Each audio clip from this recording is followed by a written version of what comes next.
to another episode of Art Nouveau with your host, Leilani Joy. This is my video art blog where I document my creative process and give you guys some tips and tricks along the way. I am very excited about today's episode because I'm going to be doing something that I've wanted to do for a very long time, and it's something that you guys probably already know about, and it's called the Style Challenge. I think this began as a meme on DeviantArt or Instagram, and I saw a bunch of artists doing it, and I'm like, oh, I really want to do that too, but I have no time. But today is the day, and I really want to talk about this a little bit with you guys because, as many of you know, I have been a professional artist now for like 8 years, however long I've been on YouTube, and I've been teaching online for over 2 years now. And the thing that I find that most aspiring artists and students most struggle with is, how do I find my own style? And this was actually a subject of one of my earliest videos, that one where I like lost my voice. And I was trying to figure that out. I was trying to find a formula or something that I could do to move the process along a little bit. And while most of you know, this is really not something that you can force, and it's really more about just doing it over and over again and being true to yourself and being your authentic self and improving your technique, and then suddenly your style kind of just appears. So while that is true, I think that there are certain things that you can do to kind of narrow down your field of view, if you will. So that's what I'm going to be doing with the Style Challenge today. And I'm going to be choosing 5, yes, you heard it, 5 artists that I am most inspired by to do my own rendition and emulation of their style. And at the end, I'm going to do a 6th little mini study that's in my own style, Leilani Joy. And I'm hoping that I can kind of see where my influences come from and rediscover what it is that inspires me to create art. So I hope you guys enjoy this process. I hope you'll try it for yourselves, especially if you're feeling artistically blocked and like, I don't know what I like. I don't know what kind of styles I like. So do it along with me and let's see what we've come up with. Okay, we're all ready to get started. And before you get too distracted by my amazing unicorn disco nails, I'm going to share with you my 5 most inspirational artists that I've chosen today. The first is Italian illustrator and comic master Sergio TOPPI. And honestly, words cannot express how much I love TOPPI's work. The first time I saw it, I was basically left speechless. His sense of design, texture, and color looks so effortless and uncontrived. I'm basically just insanely jealous of that, and I can't wait to try my hand at it.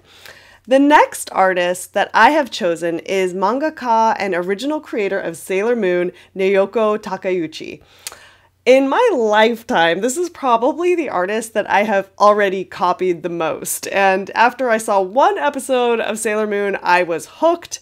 And shortly after that, I sought out all the manga I could get my hands on, and I started drawing manga and anime style girls constantly. In fact, when I started at art school, one of my teachers was like, no more anime. So I actually kind of had a hard time withdrawing from that because I was so used to it and I loved it so much. Takeuchi and Sailor Moon are just such a huge influence of mine that I had to add them to the mix. My third artist is Spanish illustrator and fine artist CONRAD ROSET.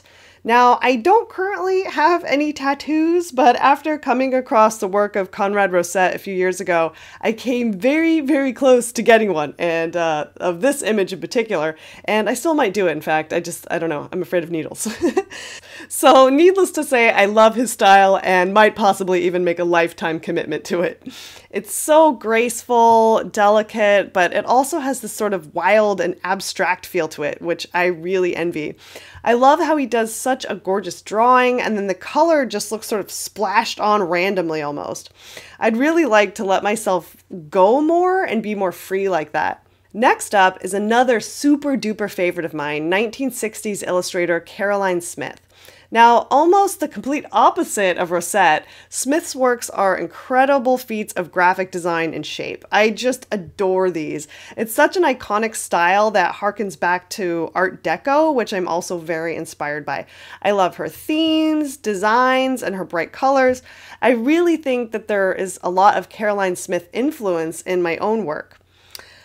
Finally, last but certainly not least, the one, the only, Disney. Like most of you, I grew up on Disney animation, and it's certainly had a big impact on how I draw and the themes that inspire me. And some of the more recent Disney inspirations that I've come across are artists like Brittney Lee, who did many of the concepts for Frozen, who is also inspired by one of my other favorite artists who worked for Disney, Mary Blair. You may have seen some of her work for Alice in Wonderland and Sleeping Beauty. I love her work as well. For my style study, though, I kind of want to imagine myself as my own Disney character in my own animated film and draw some inspirations from some of my favorites like Belle and Mulan. And then for the final study, I'll be working in my own personal style. And for those of you who aren't familiar with my work, here's a few samples to give you an idea of what it is I do. And speaking of Disney, it actually just so happens that I've been lucky enough to work with them these last few years through their WonderGround gallery at Disneyland, where they had me create some original pieces in my own style inspired by their characters. That was certainly a style challenge all on its own. Now, if you don't feel like you have a personal style just yet, don't worry too much. Just leave this one till last and maybe do a little drawing or painting straight from your head with no reference of any kind. Think about the techniques you've absorbed during the previous studies and just see what comes out. I bet you'll be pleasantly surprised by what emerges. Now, I happen to be a figurative artist, so I am going to choose artists who do primarily figures and portraits, but you totally don't have to. Whatever art style speaks to you is totally acceptable. If you like abstract art, choose some of your favorite abstract painters. If you like landscapes, animals, graffiti, and even collage and mixed media artists, it's entirely up to you. Really, any genre or style that you feel influences you in some way. Again, you can decide how many you'd like to do, but do try to do at least 2 inspirations plus 1 in your own personal style. So I'm going to start off by doing some simple line drawings in graphite, starting with Sergio TOPPI.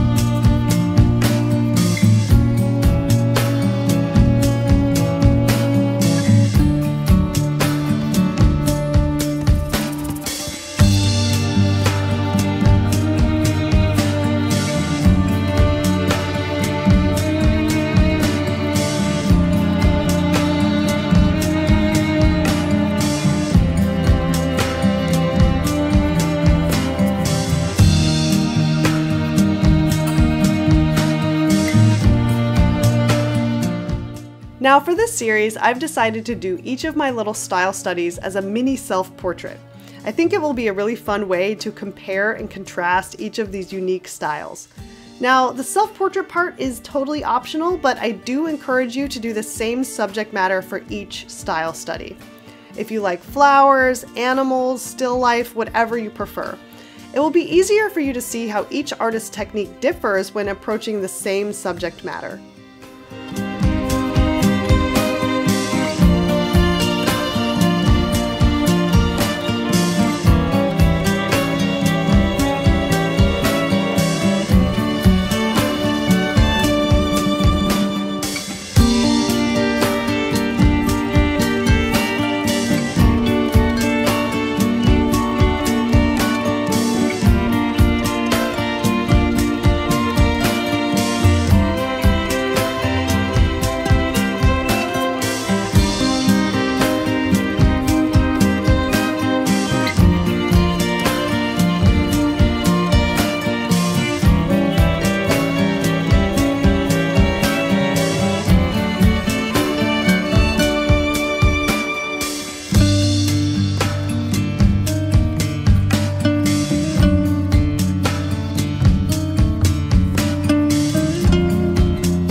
drawing and painting today, make some notes to yourself with descriptive words that describe the specific elements that inspire you about your chosen artist's work.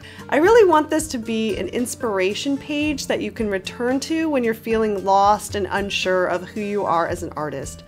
As a professional fine artist, I go through this all the time, constantly questioning my next move and second guessing who I am as an artist, and I have found that going back to my earliest and simplest influences and inspirations always brings me back home in a way. I often return to this exercise and write words like this that influence my style and post them on little post-its and actually pin them next to me while I work. Okay, next up is my Sailor Moon inspired portrait, and I'm not gonna lie, it's kind of based on Sailor Saturn because we kind of have the same hairdo, and obviously we both love purple.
Now in Sailor Moon, Usagi has a cat named Luna, and I don't have a cat, but I do have 2 guinea pigs, so to personalize this portrait, I'm gonna go ahead and draw them in as my little companions.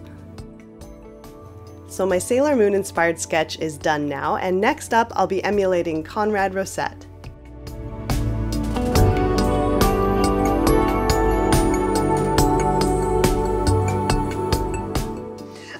So something that I observe about CONRAD ROSET's work is the proportions of the figures are pretty realistic.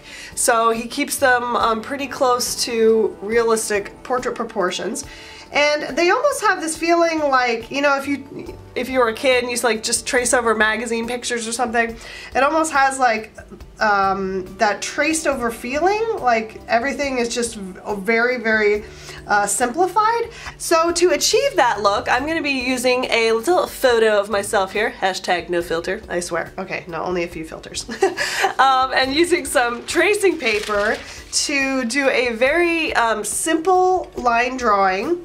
And that way I can kind of place the features where they go quickly and get kind of that look that CONRAD has in his drawings that are very simplified portraits and simplified features.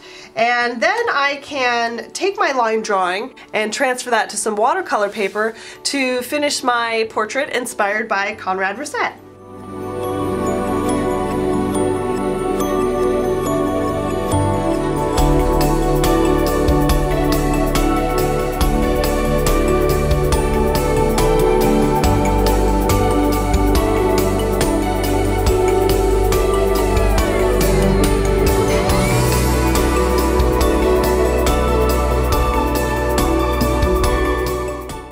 So if you're ever using tracing paper or a tracing technique in your artwork, I always like to recommend being a conscious tracer, if that makes sense. In other words, don't rely completely on what you see in the photo. Use a little bit of your own artistic knowledge and decision making as you're drawing. So kind of think of it as doing a hybrid between drawing freehand and tracing. the same goes for if you're ever using Serral transfer paper or transferring a drawing. And the reason for that is, for whatever reason, when we trace photos, even if you're tracing it almost exactly as you see it, it always like has a little bit of like weirdness to it. And I'm not really sure because, you know, photos we're seeing so much detail. And when we're simplifying something like this, it has a tendency to get a little lost in translation. So see how like this little sketch already like feels kind of odd? So as I'm going here, and then also once I'm done with the tracing part, I'm going to make some conscious decisions to kind of clean it up and not rely completely on what I'm seeing. So yeah, so just keep that in mind, as you can still make your own decisions while you're using the trace as a reference. It just kind of comes out better, because a lot of times you're just losing energy when you're tracing. When you're drawing freehand, you're finishing the thought, right? You're finishing the stroke, and you're not trying to copy anything. So it has like a nice flow and energy to it. But tracing, often you can't achieve that as much. So you'll see as I go along here that once I kind of have the basics in, I'm going to start making a lot of my own decisions and just cleaning this up a little bit to get it to make it look a little bit prettier.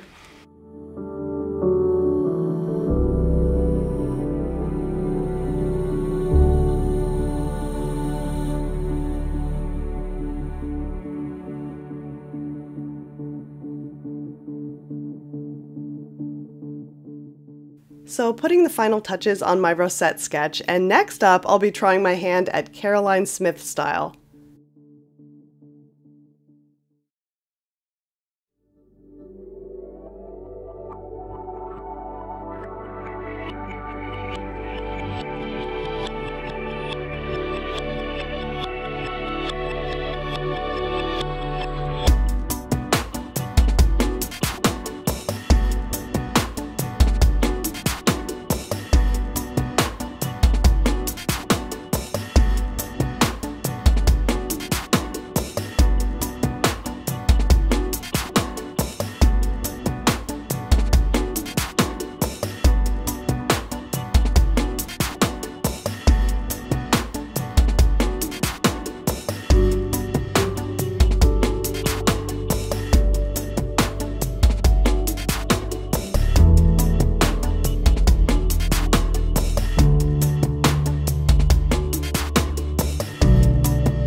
So far, all of these studies have been challenging yet fun, but this is the one that's stumping me a little.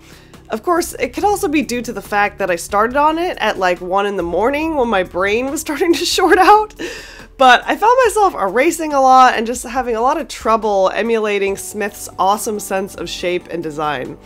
It's so funny how something that looks so simple is usually far from it, and this is definitely something I would like to get better at in my own work.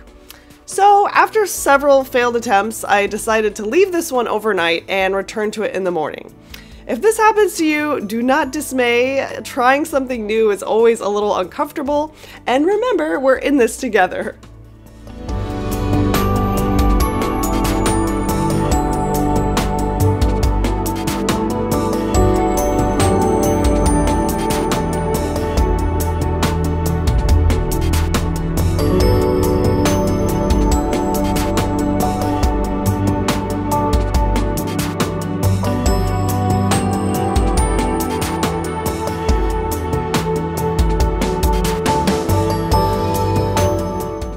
So I'm actually pretty pleased with how this one turned out, even though it was probably the most challenging for me so far.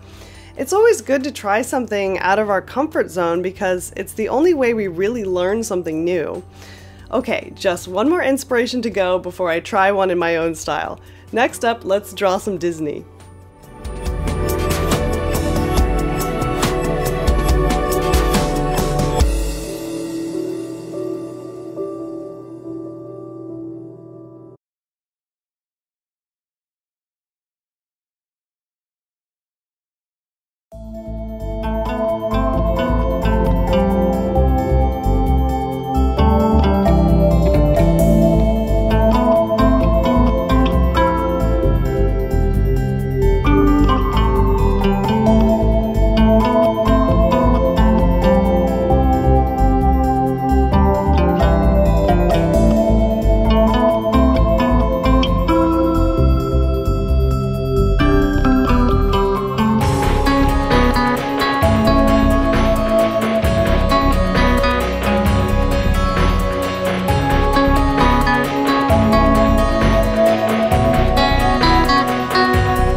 I know this seems like this should be the easiest one, but after copying from all these amazing artists, I feel both inspired and a little intimidated.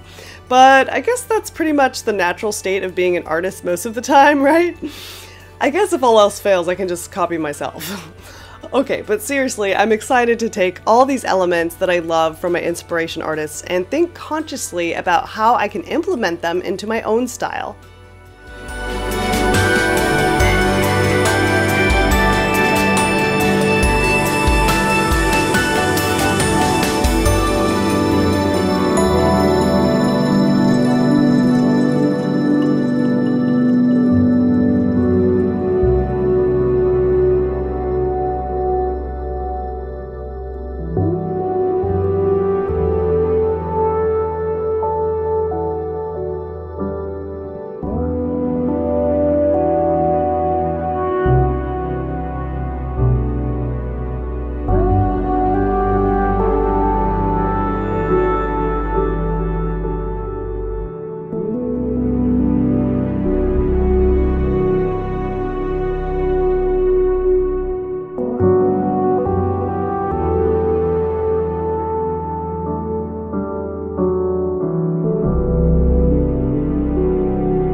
So I'm finishing up my final little style study here, and then next I'm going to take these into full color and try and emulate some of the painting techniques of my inspiration artists as well. For some of you guys, just doing the line art could totally be enough exploration for you to learn from, and you might not necessarily need to even do a color stage. But if you would like to see me take these into full color, please follow me over to my follow-up video in part 2, where you can see my completed style challenge.